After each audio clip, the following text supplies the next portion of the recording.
आप देख रहे हैं फतेहपुर हलचल न्यूज़ चैनल। मैं हूं रमेश मोहन शुक्ला।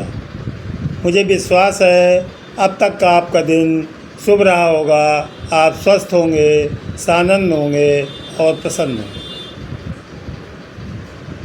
पावन नवरात्र का महीना चल रहा है। आज माँ कुसमांडा देवी का दिन है। आज 25 सितंबर भी है, जो भारतीय राजनीति के एकमात्र राज ऋषि पंडित दीनदयाल उपाध्याय का जन्मदिन भी। राज ऋषि इस मामले में मैं कह रहा हूँ पंडित दीनदयाल उपाध्याय को, क्योंकि वो एक असाधारण प्रतिभा के धनी थे और जिन्होंने अपने पूरे जीवन में कभी अपने लिए कुछ नहीं चाहा। न जाने कितने एमपी बनाए, कितने एमएलए बनाए, लेकिन पूरे जीवन में उन्होंने केवल एक उपचुनाव लड़ा, वो भी जनसंघ के सिद्धांतों के अनुसार। अत्यंत विषमताओं में जन्मे, घोर कष्ट में पले, अपनी प्रतिभा से पढ़े और जनसंघ के राष्ट्रीय अध्यक्ष तक के पद में पहुँचे पंडित दीनदयाल उपाध्याय को उनकी जन्मशती पर सादर नमन करते हुए आपसे अनुरोध करता हूं कि यदि अभी तक आपने फतेहपुर हलचल यूट्यूब चैनल को सब्सक्राइब न किया हो तो कृपया करके उसको सब्सक्राइब कर लें और घंटी की आकृति वाली बटन को भी दबा दें। आपके इस कुछ सेकंडों के काम में आपको कोई क्षति नहीं होगी, लेकिन फतेहपुर हलचल के द्वारा निष्पक्ष और स्पष्ट पत्रकारिता को कुछ बल संबल मिल सकता है। इस अनुरोध के साथ मेरा अनुरोध आपसे है। आज की खबरों में सबसे पहले मैं जनपद फतेहपुर में हुई घटनाओं के बारे में कुछ बताना चाहता हूँ।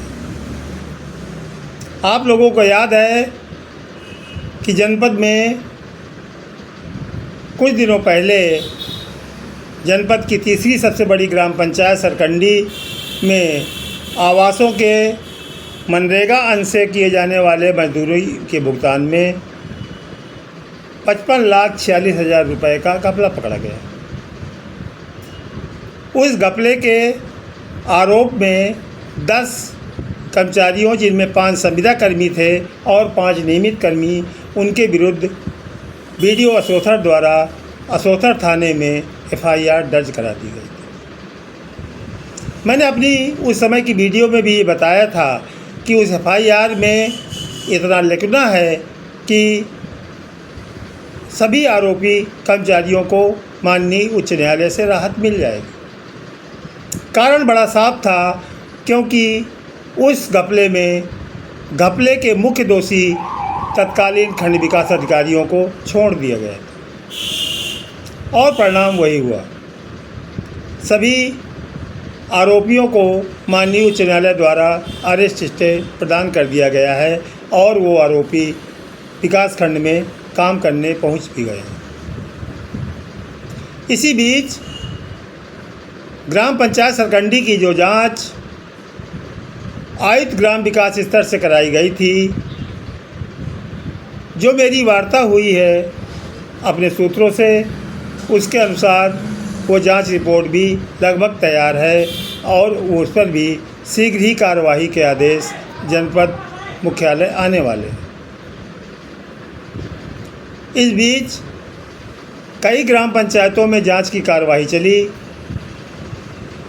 लेकिन उसके विकासखंड असोथर के देव गांव और नहरखोर जैसे गांवों के अलावा अन्य किसी गांव में कोई कार्यवाही नहीं हो पाई। एक मामला अमौली ग्राम पंचायत की विकासखंड देवरी बुजुर्ग का भी है, जहां आरोपियों ने प्रधान के ऊपर गंभीर भ्रष्टाचार के आरोप लगाए और वो जांच लोकपाल फतेहपुर को मिली। लोकपाल महोदय 2 बार जांच करने गए। पहली बार तो न प्रधान मिले और न सेक्रेटरी और न ही उनको कोई अभिलेख दिखाया गया। जब उन्होंने ये सारी स्थिति लिख करके मुख्य विकास अधिकारी और उपायुक्त मनरेगा को दी, तब उन्होंने खंड विकास अधिकारी को निर्देशित किया और जब दोबारा जांच करने पहुँचे तो वहाँ पर ग्राम पंचायत सेवक और ग्राम विकास अधिकारी तो मिले, लेकिन प्रधान पक्ष के लोग और जिन्होंने शिकायत किया था उनमें आपस में झड़प हो गई और उस झड़प के चलते लोकपाल को जांच करने में कोई कामयाबी नहीं मिली। प्रश्न ये उठता है कि जब जांच मिली थी लोकपाल महोदय को तो उनको पर्याप्त पुलिस बल के साथ जांच करने जाना चाहिए और उपायुक्त मनरेगा को खंड विकास अधिकारी के साथ साथ स्थानीय पुलिस चौकी को भी ये निर्देश दिए जाने चाहिए। मामला अभी भी लंबित है, देखते हैं क्या होता है।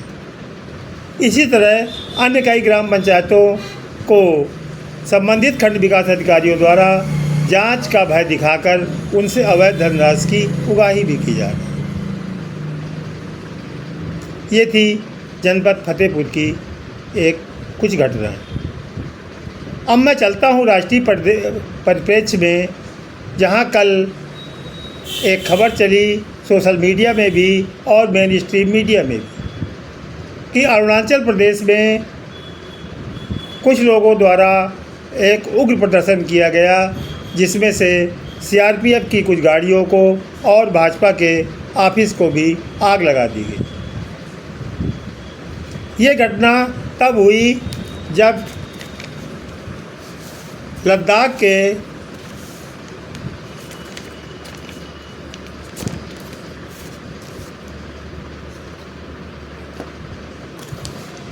सोनम वांगचुक नामक एक एक्टिविस्ट जो पहले शिक्षक थे और भारतीय जनता पार्टी से भी जुड़े थे, वो पूर्ण राज्य का दर्जा देने की मांग को लेकर विगत 15 दिनों से अनशन कर रहे थे। उनके अनशन के समय के 15वें दिन और वहाँ पर प्रदर्शनकारी उग्र हो गए और उन्होंने ये हिंसक वारदातें कर डाली। इस घटना पर भाजपा की ओर से जो आरोप लगाए जा रहे हैं वो कांग्रेस पर लगाए जा रहे हैं। भाजपा द्वारा कहा जा रहा है कि कांग्रेस के एक पार्षद द्वारा इस घटना को उत्तेजना प्रदान की गई और इस घटना का अंजाम करवाया गया। सवाल इस बात का है कि जब लेह, लद्दाख, जम्मू और कश्मीर में राष्ट्र प्रशासन लागू है तो क्या इतनी बड़ी घटना घटने की पूर्व सूचना भारत के गृह मंत्रालय को या वहाँ के राज्यपाल महोदय के कार्यालय को प्राप्त नहीं हुई? इसका मतलब साफ है कि जो हमारी खुफिया एजेंसियां हैं वो अपने दायित्वों का निर्वहन सम्यक रूप से नहीं कर पा रहे हैं। घटना बहुत मामूली सी लगती है। आज से कई साल पहले जब धारा 370 हटाई गई, जम्मू कश्मीर से पूर्ण राज्य का दर्जा ले लिया गया और जम्मू कश्मीर को 2 भागों में बांट दिया गया। एक पहला जम्मू और कश्मीर, दूसरा लद्दाख, और दोनों को केंद्र शासित प्रदेश बना करके छोड़ दिया गया। वादा यह किया गया था कि हालात सामान्य होते ही इनको पूर्ण राज्य का दर्जा बहाल कर दिया जाएगा, लेकिन अब तक न तो जम्मू कश्मीर को पूर्ण राज्य का दर्जा दिया जा सका और न लद्दाख। एक्टिविस्ट सोनम वांगचुक का कहना ये है कि चीन हमारी धरती पर लगातार कब्जा कर रहा है और इसकी शिकायत करने पर भारत सरकार द्वारा हम ही को देशद्रोही और न जाने क्या क्या कहकर अपमानित किया जा रहा है।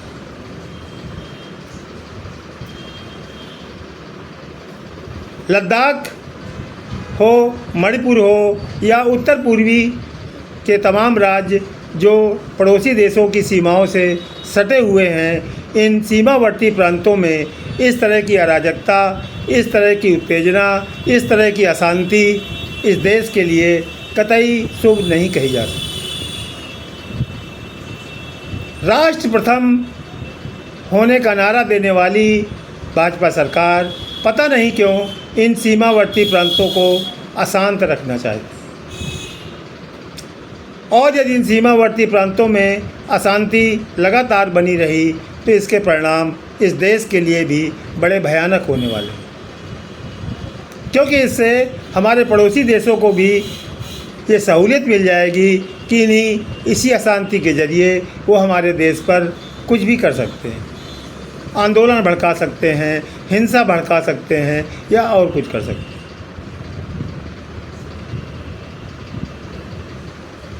फतेहपुर हलचल भारत की केंद्र सरकार और ख़ासकर गृह मंत्रालय से ये अनुरोध करता है कि कृपा करके इन सीमावर्ती प्रांतों की स्थितियों को देखें और उनका यथासंभव तत्काल समाधान करने का कष्ट करें, क्योंकि यदि स्थानीय समस्याएं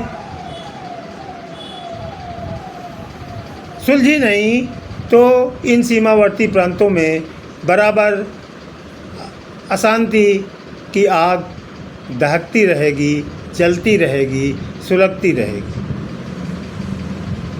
आप देख रहे हैं फतेहपुर हलचल न्यूज़ चैनल और मैं हूं रमेश मोहन शुक्ला।